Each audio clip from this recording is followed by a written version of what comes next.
Welcome back to the Deep Dive. This is a session that's really tailor-made for you if you're preparing for that CSWIP 3.1 exam. Mm-hmm. We're going to forget just memorizing flashcards. We want to give you a shortcut, really, to understanding the why behind the defects, the actual mechanism. That's exactly it. The mission today is all about critical application. Yeah. We've picked four, cornerstone questions that often trip people up. And it's not because the answer is hidden. No, not at all. It's because the core metallurgy or the reason for the procedure isn't fully locked in. We want to get you from knowing what the answer is to really understanding why every other option is just plain wrong.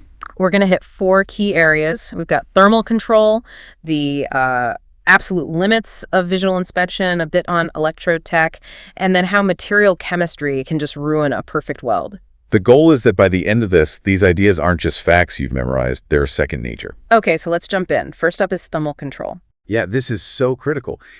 Understanding how heat impacts the cooling rate it's probably the most important skill for preventing catastrophic failure in these higher strength steels. All right, so here's the question. Let's get right to it.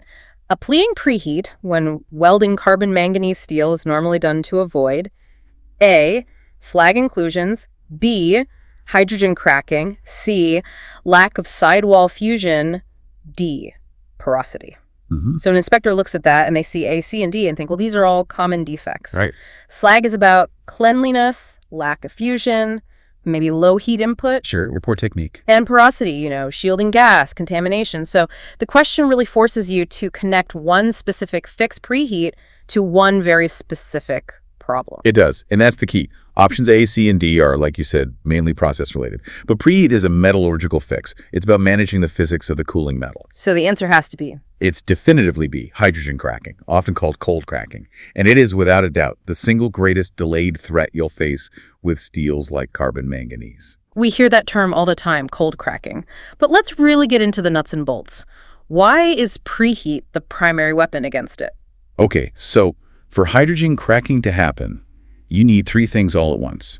You need susceptible microstructure, you need high stress, and you need enough mobile hydrogen floating around. And the hydrogen comes from moisture, usually. Exactly. From the flux, the atmosphere, contamination on the plate, these tiny hydrogen atoms get into the weld pool.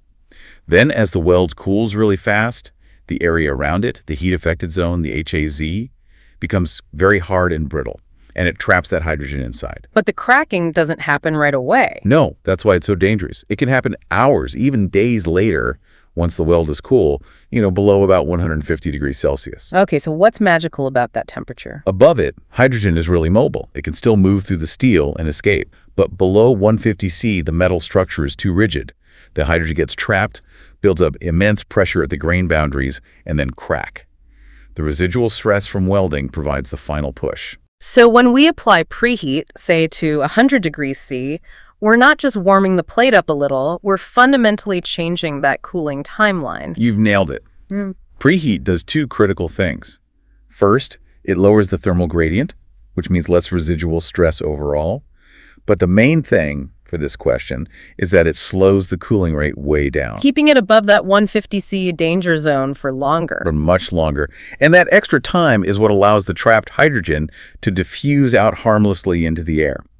It's a race against time, and preheat basically holds the exit door open for the hydrogen to leave before it can do any damage. Holding the exit door open, I love that analogy. You're manipulating the environment to remove one of the three critical factors for cracking. That's all it is. Okay, that's a great deep dive. Let's move on to our next principle. This one forces us to be honest about the limits of our most basic tool, our own eyes. Yes. Visual inspection. The first and last line of defense, but it has its limits. Here's the question. Which of the following defects is unlikely to be found by visual inspection? A, linear misalignment. B, undercut. C, overlap. D, linear slag inclusion. So as inspectors, visual is where it all starts, right? We're looking for anything on the surface. We can measure misalignment. We can see undercut. We can spot overlap pretty easily. They're all surface level geometric flaws. Right. A, B, and C are all on the surface. Misalignment is just a step between the plates. Undercut is that sharp groove at the toe of the weld. Overlap is that extra metal just sort of rolling over. You can see them, you can measure them, you can feel them. Which leaves us with D. Which leaves D, linear slag inclusion.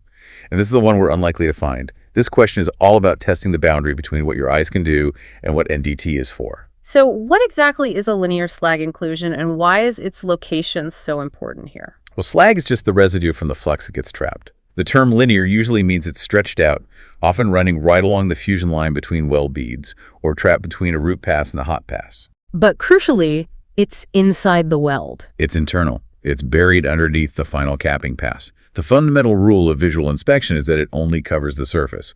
Surface breaking cracks, surface porosity, yes.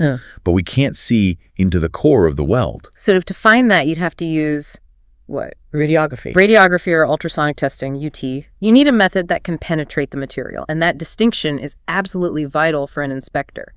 You can sign off on a weld visually, saying the surface is acceptable, but you are not saying it's internally sound. That's a different test. Perfect.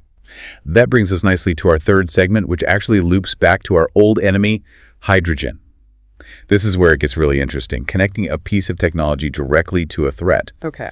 Hydrogen-controlled electrodes were developed principally for A, the prevention of porosity, B, the prevention of cracking, C, the enhancement of arc voltage, D, their ease of arc starting. Right. We've just established how dangerous hydrogen is. Yeah, it's the villain that causes cold cracking. So if you're going to engineer an electrode specifically to control hydrogen, it seems logical that the main goal is to stop that worst-case scenario. It has to be. The correct answer here is absolutely B, the prevention of cracking. It's about understanding the primary function of the technology. But couldn't high moisture also cause porosity? It can, that's true. Moisture is H2O. It breaks down in the arc into hydrogen and oxygen gas. Some of that can get trapped and form pores, but that's a secondary effect. And porosity isn't usually a catastrophic failure mode. Exactly. Porosity is a problem, but cracking can bring a structure down. So when the exam asks for the principal reason, you have to connect the technology to the most severe threat it's designed to prevent. So what makes these electrodes low hydrogen? What's the process? Well, it's a huge effort. They're often called basic electrodes. The flux coating is made of minerals that don't hold much moisture to begin with, unlike, say, a cellulose electrode. But the really critical step is the manufacturing. They're baked in ovens at very high temperatures. We're talking, what, 300-400 degrees C? Oh yeah, sometimes even higher. The whole point is to drive out every last bit of residual moisture down to a tiny specified level. It's a very deliberate and expensive engineering process. And the entire point is to just not introduce that hydrogen into the weld pool in the first place. You got it. You starve the weld of one of the key ingredients for cold cracking. That's why you see them used on critical jobs, thick sections, high-strength steels, pressure vessels. Okay, so if you see hydrogen control, you should immediately think catastrophic failure prevention. Got it. All right, for our final deep dive, let's switch gears to TIG welding. TIG is known for being the cleanest, highest quality process. But let's see how even TIG can be defeated by basic material chemistry. This is a great one. It moves beyond the process and into the material itself. Here it is. Which defect would you expect to obtain in TIG welds in non-deoxidized steel? A, undercut. B, porosity. C, tungsten inclusions. D, linear misalignment. So, TIG. Gas tungsten arc welding. It uses an inert gas shield, usually argon. It's supposed to perfectly protect the weld pool from the air. So if your shielding is perfect and your setup is perfect, why would you get a defect just because of the type of steel you're using? This is pure material science. And the defect you should absolutely expect to see is B, porosity. Porosity. But not from the outside atmosphere. No, this is an inside job. Yeah. We have to quickly define deoxidization.